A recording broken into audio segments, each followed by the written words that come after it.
pendhita kala wau nyupatani kaliyan kula bilih kapan kula jumbonaken bojo kula badhe pejah paman. Mulane ning penjara Cipinang kono ki akeh isine. Para pejabat-pejabat, para pangarsaning praja iku mau ora kuat godane kepasaran nggawa dhuwit, kudune dhuwit kanggo rakyat malah digunakake nggo nukokne mobil bojone.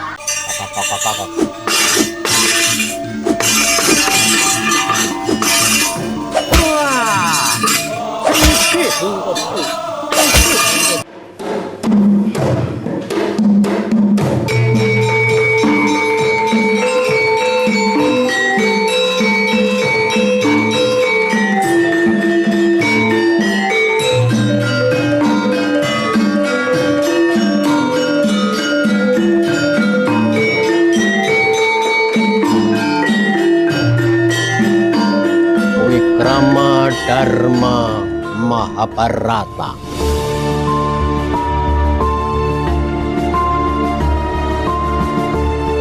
Anggantaraken pitutur luhur suraosing kitab Mahabharata kawedhar methik lelampahan Pandhawa lair.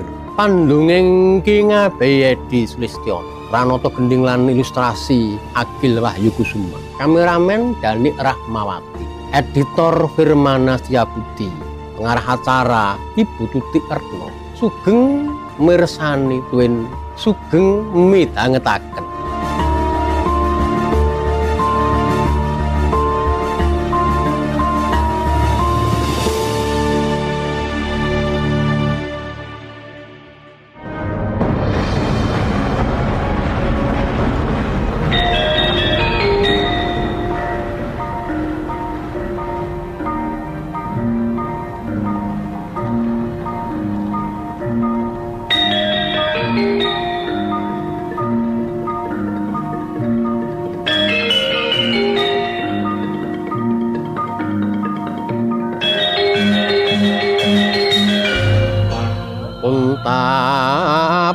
Tamaning katong dibya karatar tengku daya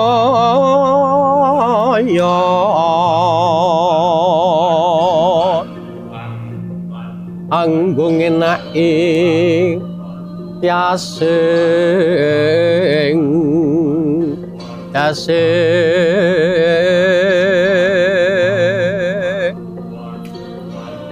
pandhita ambeku tama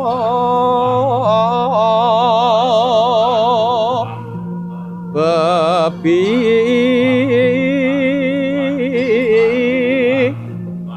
sang resi Bisma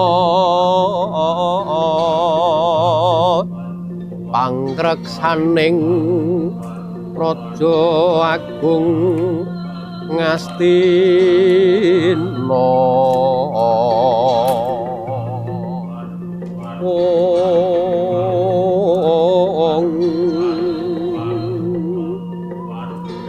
Pangreksaning pura Yogong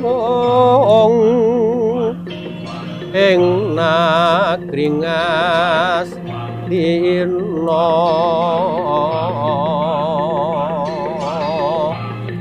asih mring para putra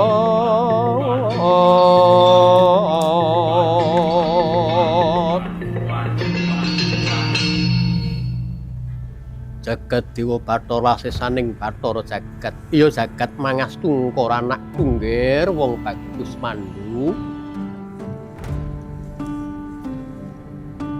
elingku lagi 2 minggu jeneng sira nindakake wulan madu ning madyaning alas Kandhawa Prasta awis saka palimirmane Ratu Permaisuri sepuh Kanjeng Ratu Setyawati anggonmu Sembada Sumbaga Wiratama nalika semana Jeneng sira kinan angadani saji Aswamedha.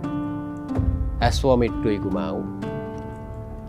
Jeneng sira ngeculake kuda ndi papaning kuda kang kaambah jaraning Pandhu kang dumbar ngelono Brata njajah desa iku kudu dadi wilayahing negara Ngastina.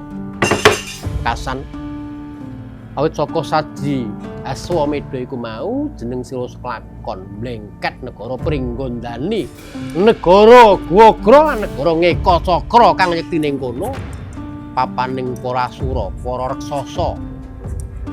Apa to sebabe buta iku mau kok padha ditelukake sabab buta iku mau pambeke buta buteng betah ngane Waya Pandhu. Mula wis trep lamun negara Ngekacakra Pringgondani apa dene Gwagra iku mau dadi tetelukan negara Ngastina. Karben para ratu-ratune duwe rasa iring ora padha mula sika marang para kawula dasih. Mung kulup kok jeneng sira Bali ing negara Ngastina. Tak sawang nganten anyar bojone langsung loro iki mendine rak ya bungah banget. Buta sitok wae ora karuan kowe iki langsung loro mongko ayu kabeh. Siji lencir kuning biyu gliwu-gliwu kaya golek kencana mantuku si Kunti putraning Nata Mandura. Sijine lanyep endel jenenge Dewi Madri putri saka Mandaraka sabab kowe bisa nulungi Paman Prabu Mandra dipa saka panyengkermaning kowe kalilan suka-suka ngalaskan. Ing kono najan alas Wastinata kedaton kang sarwa endah, ana pendapane, ana pesanggrahane, ana tamane. Apa kowe ora seneng kulup? Lagi seminggu kowe kok wis kondur iki mau ana apa Pandhu?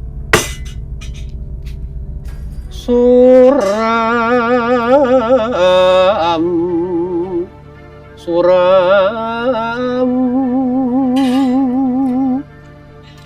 Dewangkara kingken leramangos kang layon. Oh, anakku Pandhu. Kowe tak takon ora wangsulan kok kowe malah nangis to Pandhu. Ana apa matura Pandhu? Aduh paman, semanten awrating penandang ingkang kula sandhah awuh saking anggen kula kuncatan kawaspitan so anggen kula ketul landhep dengkul manah kula paman. Kosik to matura kang cetha ora penak rasaku lho Pandhu. Kowe ditimbalipun paman ora wangsulan malah kowe nutuh diri nyalahke awakmu dhewe. Janjane ana apa? Ana apa? Pun pamane najan tuwa ki ya gembreng tak kandhani ngono. Nanti wong prembe-prembe ki ya malah katut, aku ya kudu nangis. Piye? Ana apa, paman? Oh, paman. Nat kula semanten kula mituruti muganipun bojo Yayi Dewi Madri wis sak terbe. Yen wong lanang iki mau nuruti kareping bojo iku mau sak terbe.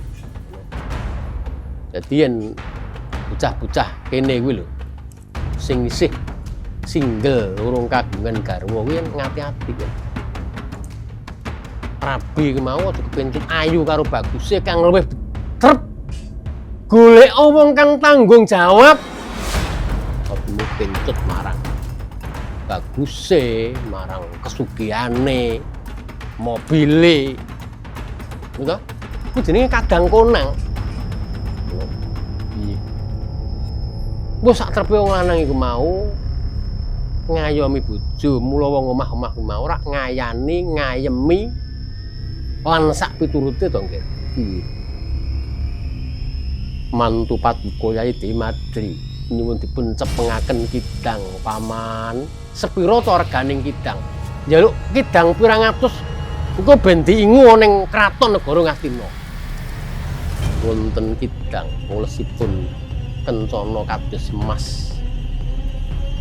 Kula mbudidaya nyepeng paman. Sepiro angele wong nyekel kidang ing atase Ratu Sekti Mandraguna wis kok kalahke Prabu Kalatrembaka, Prabu Wagra, Warawangsa kalah karo kowe. Mung nyekel kidang iki sepiro? Kidang angel kula cepeng. Lajeng kula lepasi jemparing paman. Jemparing mudul saking kendhing langkap jumepret nembus badanipun kidang kekalih. Jebul menika pendhita ingkang nomor Siki Mindama. Babar dadi pendhita. Nuwun inggih. Pendhita kala wau nyupatani kalian kula bilih. Kapan kula jumbonaken bojo kula badhe pejah paman. Pandu.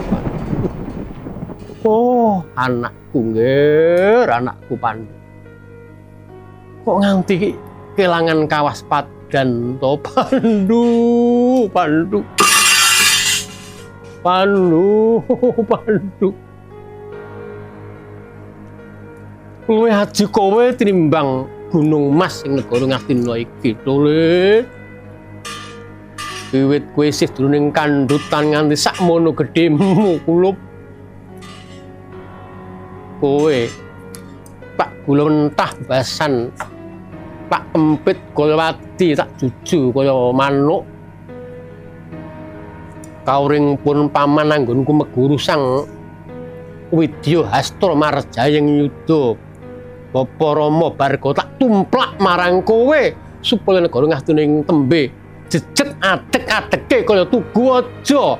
Nanging kabeh kemau ilang sak kedheping mripat sebab saka kesalahanmu Pandu, Pandu. Yen kowe disupataning pandhita rasa kumpul karo bojomu bakal rak ya kowe ora duwe anak.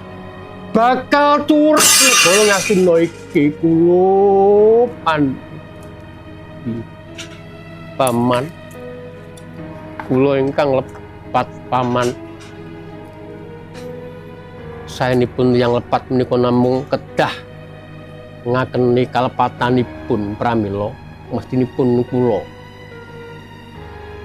Kula boten jumeneng nata ing negari Ngastina sebab menawi kula jumeneng negari Ngastina badhe tuwes kawibawaning negari Ngastina saking menika kula pamit klereh ke Prabon paman. Prabon kula pasrahaken dhumateng Kakang Mas Narpati Destorastra. Kakang Mas gosek Pandu, gosek. Kowe iki wong lagi kemrungsung. Wong lagi kemrungsung ya aja mutuske sawijining bab. Aja netepke sawijining bab. Emosi kowe iki lagi emosi nek cara cah saiki. Apa neh kowe iki ratu. Ratu iki mau dadi tuntunan, dadi tatanan. Nek mung wong sudra klera-kleru ora apa-apa ning yen ratu negara Ngastina sing ati-ati yo Di. Kok kowe arep lengser ke Prabon itu karepmu piye? Yen biyen pancen aku semu rangu-rangu. Aku meragukan kaprawiranmu, kepinteranmu Pandu. Nanging bareng wis lakon jumeneng jebul kowe ratu kang pengpengan tenan. Bijaksana limpating kawruh, sama beda dana denda sing wis cetha. Rikala Pandu Dewanata jumeneng negara Ngastina wis bisa nelukke negara Pringgondani, negara Ngekacakra lan negara Guwagra lan negara-negara liyane. Lan kuwi perlu tumrap ratu. Ning yen pun kakang kang jumeneng nata gage sawangen to. Kakangmu ki Caca Netra, mripatku ki wuta kok mbok dadekno ratu. Mengko yen negara Ngastina iku mau rinabasa diserang mungsuh ki, terus olehku ngayomi Ngastina ki kepiye wong aku ngayomi awakku dhewe ora iso. Aduh Kakang Mas. Kakang Mas. Paduka mboten perlu kuwatos. sabab paduka dipun ayomi dening Panjagi negari Ngastina inggih menika Paman Bisma. Sampun Kakang Mas mangsa borong kedaton negari Ngastina. Paman, kula nyuwun pamit Paman. Kowe arep nandi Pandu? Kula nyuwun pamit badhe tarak brata topeng madyaning wana Kandhawa. Kalian bojo kula kalih Madri lan Dewi Kunti. Mboten patos-patos kula menika wudar menawi dereng pikantuk aksamaning dewa, Paman.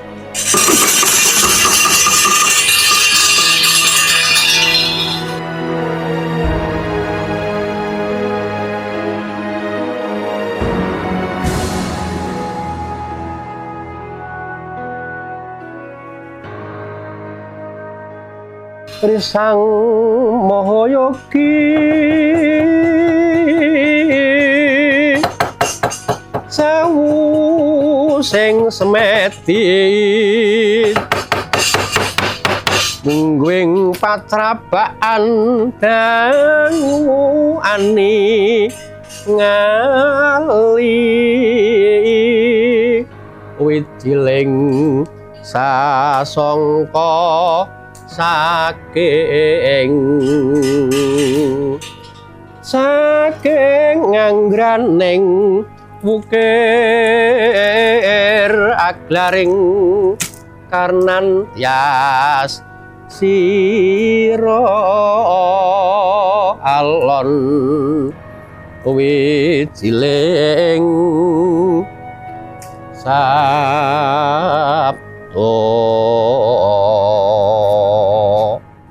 Walah, Yung biyung nganti mbrebes mili loh, kuyung.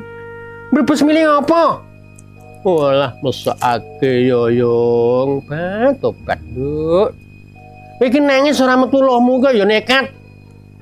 Mesake banget Gusti Putri Kunti karo Gusti Madri kuwi putri kraton kok dijak lunga saka kraton. Arep pindah manggon ana tengah alas sing apa ya kerasan ya Yung. Lah nduk. Aku ya mesake padha karo kowe. Tobat lakon ya kaya ngene. Rumah saku donya iki kok mesti ngono ya nduk. Piye?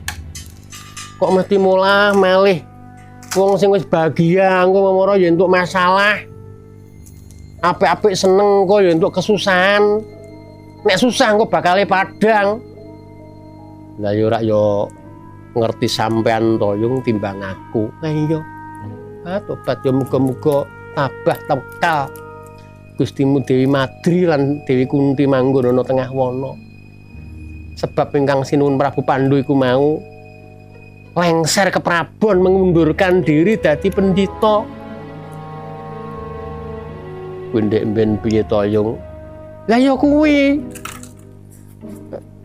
Kesuksesan ingkang sinuwun Prabu Pandu wis ora ana sing nandingi nek kuwi ratu-ratu negara Ngastina iki biyungmu aku ki ya menangi jaman biyen. Kuwi kapan Yung? Kuwi sinuwun Prabu Pratipa. Prabu Pratipa diganti sinuwun Prabu Sentanu. Gitu. Prabu Sentanu itu seda diganti sinuwun Prabu Wicitragada. Seprene.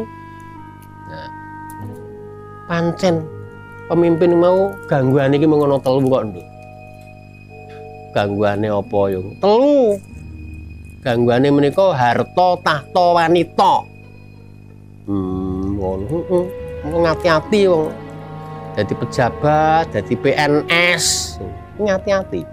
Harta, tahta, wanita. Harta ki mau donya brana. Donya brana duit kesempatan. Duit akeh ku mau marai lali mulane ning penjara Cipinang kono ki akeh isine. Para pejabat-pejabat, para pangarsaning praja iku mau ora kuat godane kepasaran nggawa duit, kudune duit kanggo rakyat malah digunakake nggo nukokne mobil bojone. Lah kuwi kebutuh harta jenenge. Wis loro tahta. Tahta ki mau jabatan. Ya kabeh wong iki mau kepengin jabatan. Wong iki melek munggah pangkate. Ning aja nganti nglungguhi kursi panas. Wong melek jabatan iki mau yen kebacut dadi linak linggo litu lilur. Apa yo? Lali anak lali putu lali tangga lali sedulur. Sing angka 3 wanita. Lah kuwi iku ya godha. Lah sinuwun kuwi mau coba to. Saka pangrayune garwane ngerti mateni kewan niku mau iki ora kena. Tumrap wong sing ngrasuk siwah budya. Diputah Gusti Putri. Madri njaluk kon nyekelke kidang cekel angel terus dipanah. Lah tiba bareng dipanah, butul Jojo Prapteng Walikat ki mau malihane pendhita ngono. Lah terus ketaman Supata. Kuwi ra mergo panglembuke wanita to, Ngger. Sampai apik omah-omah rukun. Kakunge menjabat sing wadon yo PNS. Terus katut lambe abang. Kandeling benges karo klimising lambe, klimising bathuk. Tan wungo dadi selingkuh. Selingkuhi panganan apa yung? Apa kowe ora ngerti? Urung aku isih cilik kok yo. Isih imut-imut. Urung mudeng aku selingkuh. Selingkuh ki selingan indah keluarga tetep utuh, Nduk. Waduh. Aku yo berbahaya. Berbahaya nek ora iki lho. Tan urunga ya susu tante kuwi. Apa meneh kuwi? Sumbangan sukarela tanpa tekanan kuwi susu tante ngono. Ayo, Nduk. Ayo dipujekne mugi Gustimu tabah tekal ya, Nduk.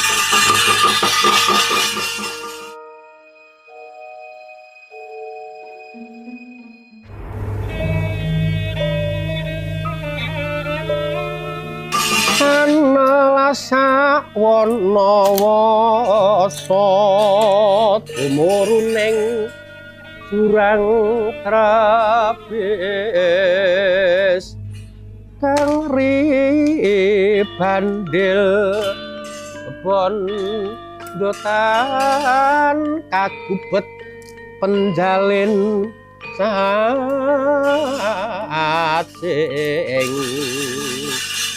wautno sang pake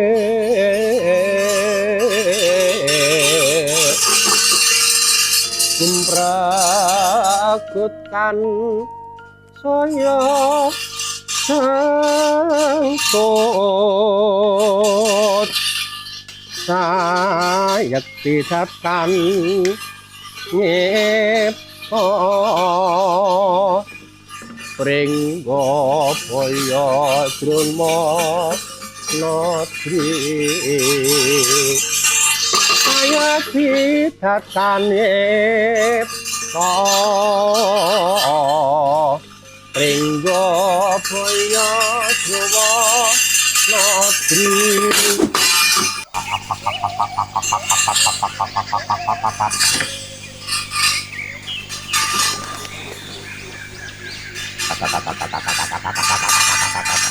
oh lah wandu arep manggon ana kalas kene.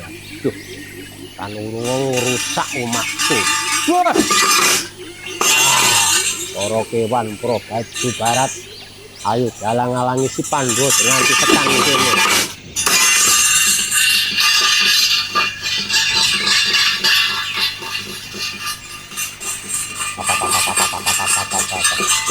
Wono mandek akumu Pandhu.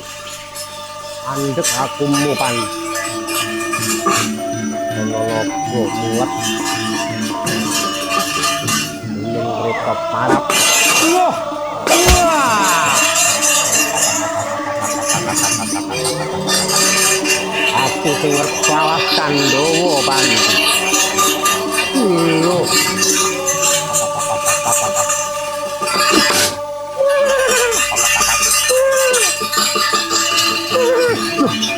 Sinuwun kados pundi sinuwun? Kados pundi sinuwun kok ngantos kepecet saking kreta. aja wedi Kunti aja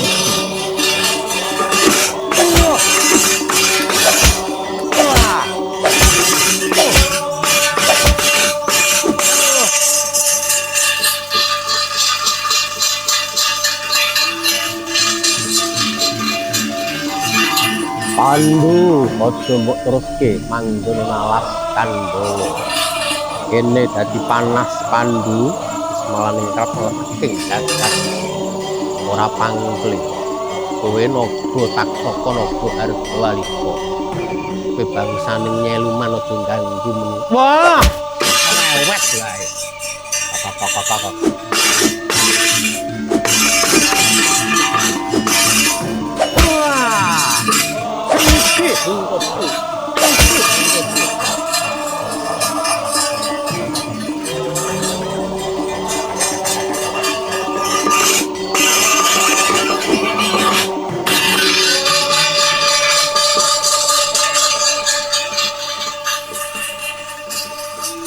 Wangi karo taksaka.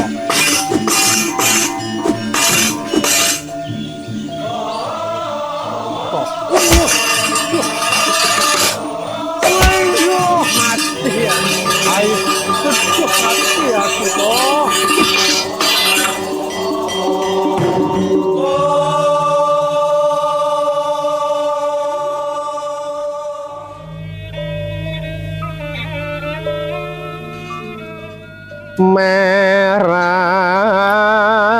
ino semubang yang runo kadinetrane anggo rapuh lir sabdaning ilo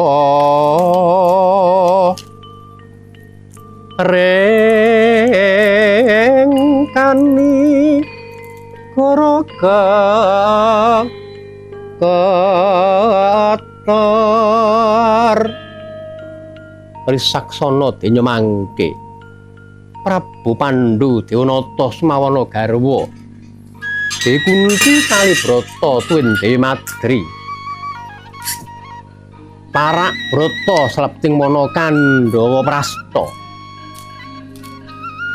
dangu-dangu rumaos kasepen ing manah sarta kepingin anggadhahi putra batinipun untungipun Sang Nata anggarwa Dewi Kunti Kalibrata ingkang anggadhuh ngelmu kunta wedaling rasa cipta tunggal tanpa lawan ya Raditya Ardaya sang Dewi nyuwun nugraha putra dening Sang Hyang Bayu Sang Hyang Dharma Sang Hyang Indra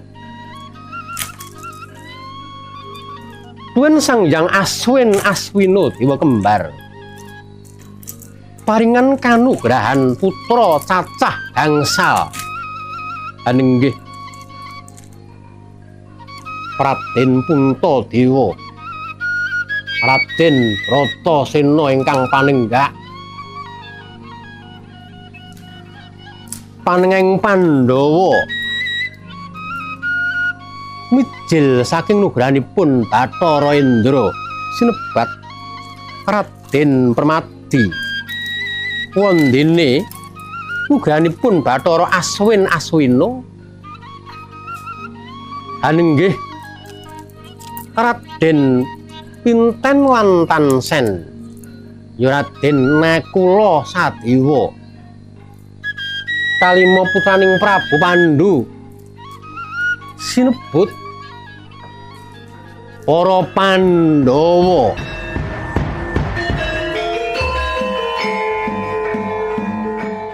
para miyarsa mekaten gancaring carita wayang ngabe nyuwun pamit mugi pangganing minggu ngajeng nuwun.